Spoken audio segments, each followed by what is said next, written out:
Hommage à Milan Kundera.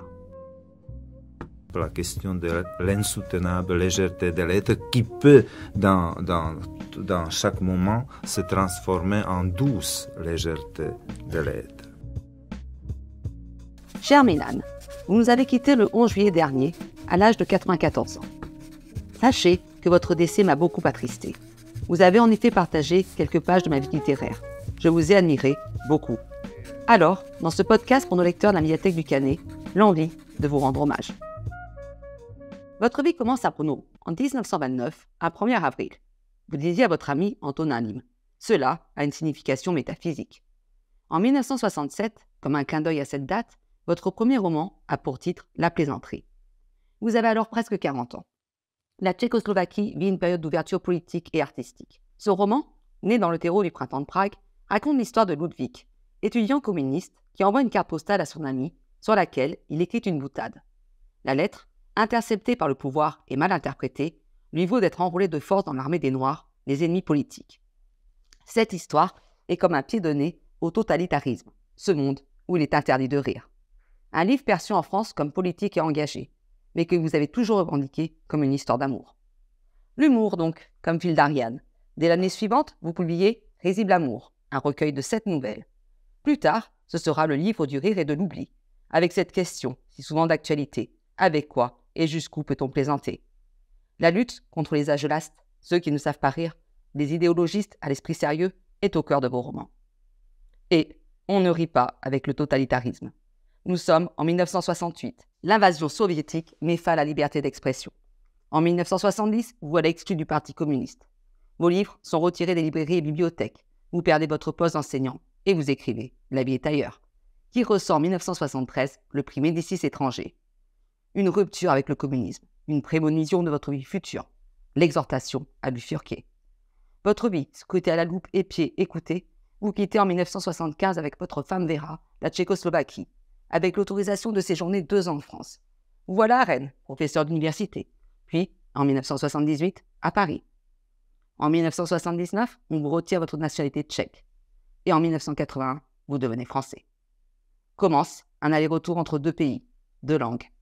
C'est toujours le paradoxe qui me sauve, dites-vous.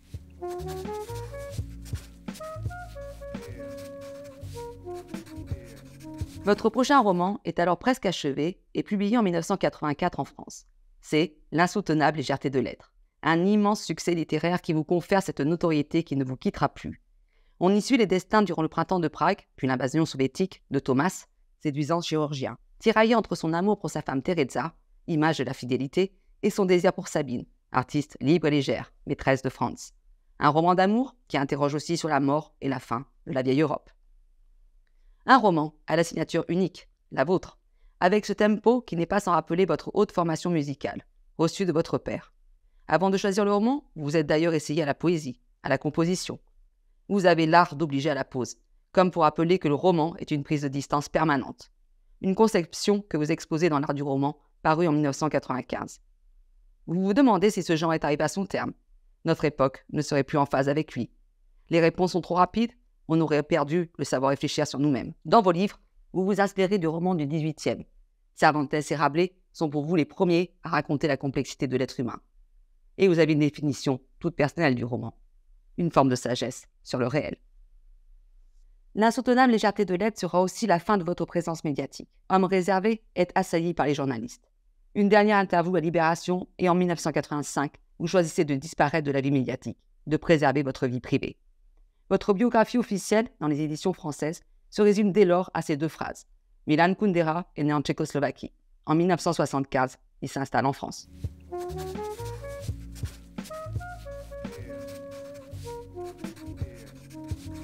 L'immortalité, publié en 1990, sera votre dernier roman écrit en tchèque, une critique de la civilisation moderne, où l'instantanéité et l'image dominent. Désormais, vous choisissez d'écrire en français. En 1995 est publié La lenteur. Puis, en 1998, L'identité, hommage à l'amour. En 2003, L'ignorance évoque le retour impossible au pays. Enfin, paraît en 2014, La fête de l'insignifiance, votre ultime roman. On y suit les conversations de 4 amis dans les allées du Luxembourg. Que reste-t-il lorsqu'on a vieilli? Les amis et le rire, toujours. Monsieur Kundera, Vous avez traversé 2 siècles et des frontières. Vous avez été en France l'un des rares auteurs à rejoindre de son vivant la prestigieuse collection de la Pléiade. C'était en 2011. Traduit en une quarantaine de langues, vous avez enthousiasmé par votre univers romanesque exceptionnel des millions de lecteurs. L'académicien Dominique Fernandez a dit de vous: il n'a pas de disciples ni des admirateurs. C'est encore mieux.